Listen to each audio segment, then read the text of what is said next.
this will be titled, It Gets Real. It got real, and it got real real quick. Real quick. She called me back right here. Okay, so now they left the kid with me. Had my number and everything. I knew this was going to come in handy. See, I'm really good. This is, ignore this part, we're back in the house. This is my doorway. This is the landing. This is a wall right here. Let me draw my wall.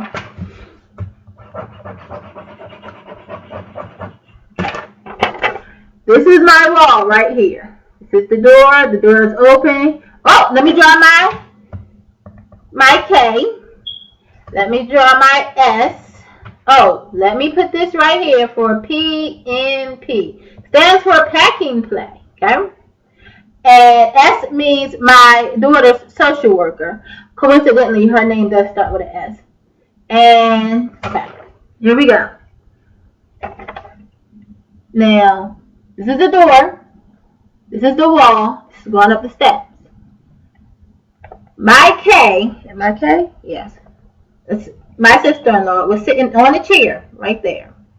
My S was standing right there, next to the pack and play, which was up against the wall. Liar was right here, and Templeton was from right here, and then she walked out, and then when she came back, she kind of stood just like this, because Liar was right here, Templeton was right there, because she kept pointing to her, but she was more near the door than I was, and I'm right here up against the wall. So she's writing. This is Liar. Liar has a notebook. Now Templeton had the clipboard. So she has her notebook. She has her pen. Coincidentally, the same pen she used to check the the smoke detectors, right? Remember that. Black ink at that. And so she says, okay, well, I have, you're this, you're here, you want the children to go to this doctor, the child to go to this doctor with the rest of the kids, and so your phone number is this. She said it, I said it to her, she said it back to me twice. I held that phone up right there to let her know. Mind you all, Liar called me about an hour prior with her number on there, okay? All right. So, again. So, then she says, my J says, they said they have no number for you.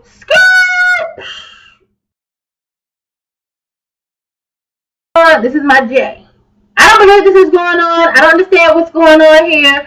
They're saying that there's no number for you. They have no number. Are you sure? Or what is going on? You know, because I honestly could understand why she hit panic mode, because her job is at stake. And I said, tell me what's going on. This is what she tells me. Number one, they've been trying to get in contact with me, and they have no number to get in contact with me. Now, this is where the lies really start spiraling. Number 1A, Liar has my number. Number 1AB, Liar called my phone before they left their agency to bring the child to me. Pause. She said, they did what? I said, well, I didn't tell you that. She said, no. I said, yeah, they called my phone to let me know they were on their way. I said, if Liar's name is Bleep Bleep, it came up on my caller ID, her last name and her first name. Now, if they don't have a number for me, I sure have a number for them, and I didn't call her because I didn't know her. And I sure wouldn't know her number. I said, so she didn't have common sense to block her number before calling me. That's not no staff number. That's not no office, no business number. That's her personal cell phone number. And they called me, and I said, and I clearly heard them in the background getting in the car. I heard the door shut. I heard all the doors shut, and I heard the ignition being started. While they were on the phone with me, I'm explaining to them that I just moved home. We told them that. Okay. Now, I think that was lie 1B. Lie 1C was she didn't have my number, but she wrote it down in the back of her book on the opposite page in black ink. What do I mean by in her book? Mind you, Templeton, she didn't write too much of nothing down. She didn't do anything. But she had a notebook. She had it folded. And she wrote on the opposite side. You know, well, this would have been the right side. So, you know, most people would have wrote on this side. But she wrote on the opposite side, the back of another page.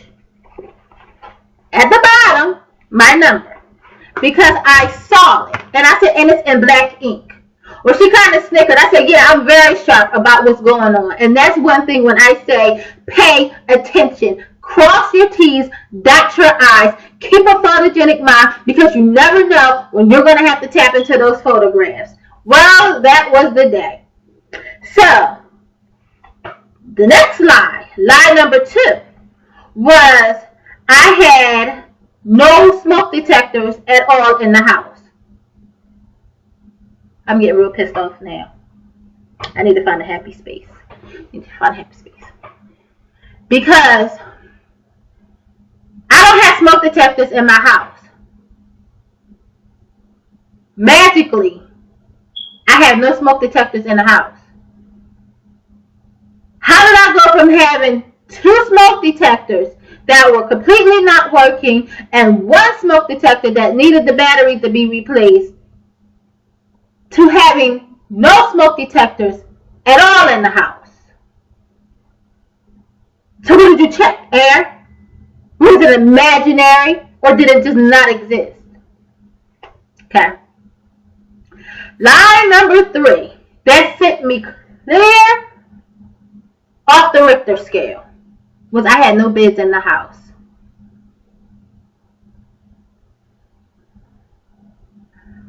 I'm changed. I'm trying to tell y'all, I'm working on spirituality. I'm working on keeping those words that are not holy, that are not of God, that are of the world. I'm trying to keep those worldly words out of my mouth. You stood next to my daughter's bed. I clearly told you how that was going to go. You stood next. Maybe y'all might have forgot. Here is the room in this circle. This is the little doorway. This is that wall. And this is the bed. And I said, Lyra stood there. And Templeton stood next to me. You stood directly next to the bed. You took your black ink pen that you checked the non-existent smoke detectors. And you wrote my number down that all of a sudden is no longer around. That same ink pen. And was pointing down to the bed. So she's going to sleep here. And then she said, well, where will your daughter sleep at? Mind your business. Don't concern yourself with my kids. But I was losing my patience at that point. So I explained to her in the crib.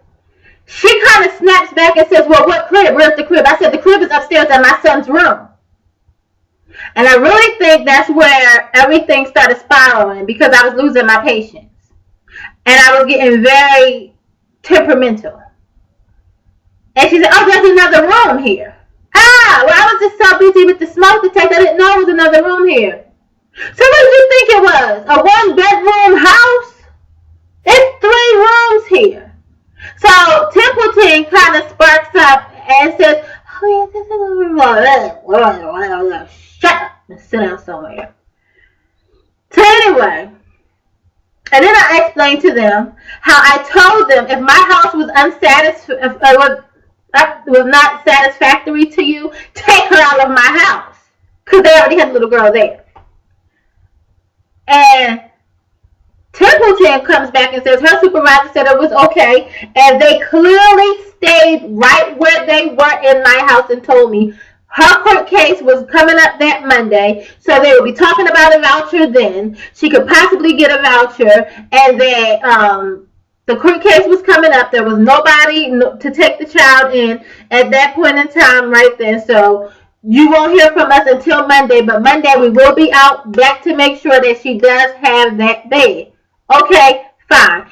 They went out my front door. My sister-in-law's truck was right out there, out back. We packed the baby up and went on our separate way.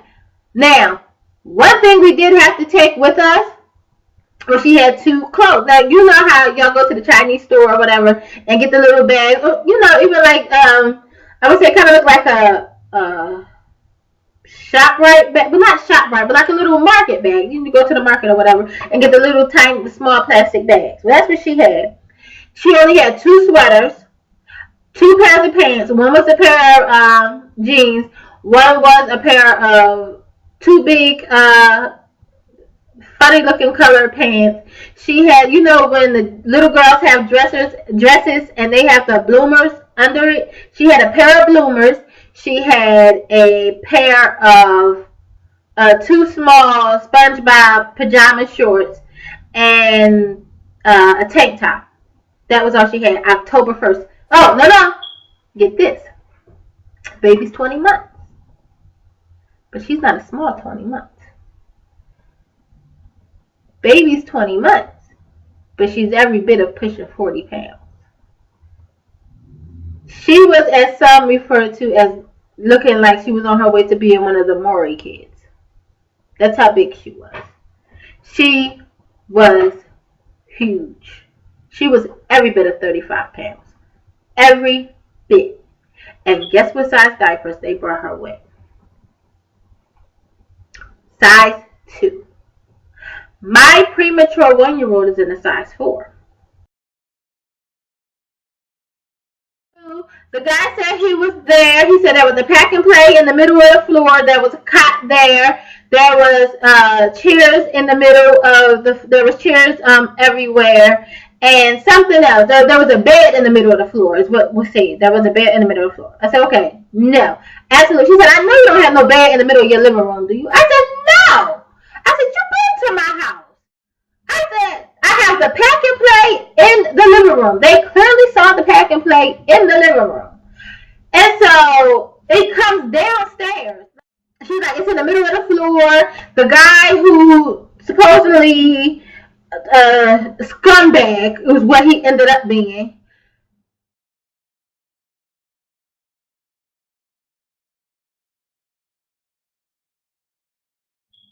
Said that he peeked through the window, and I could have had press charges against him too for being a peeping Tom. Did you have looking through my window? And I'm like, and then you lied and said I have stuff all over the place. No, I do not. First of all, I'm just moving. I don't have nothing in here. So it was 2 chairs.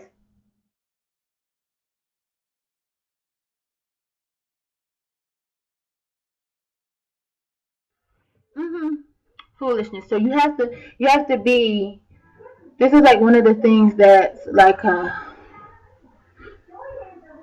I want, well, the emotion is like still there because I just sent her off and came and turned the computer on. That's how quick she left. And now she has to go because there's nowhere for her to go around our district. I was the only one in the state that would take her. She has to go out of state now. Very sad case. Very sad case. So I wish that baby girl all the best of luck. I hope and pray she's safe, and I hope and pray that her steps, that the Lord guides her steps, and that she flourishes and grows and learns. You know, I hope one day this becomes a once upon a time.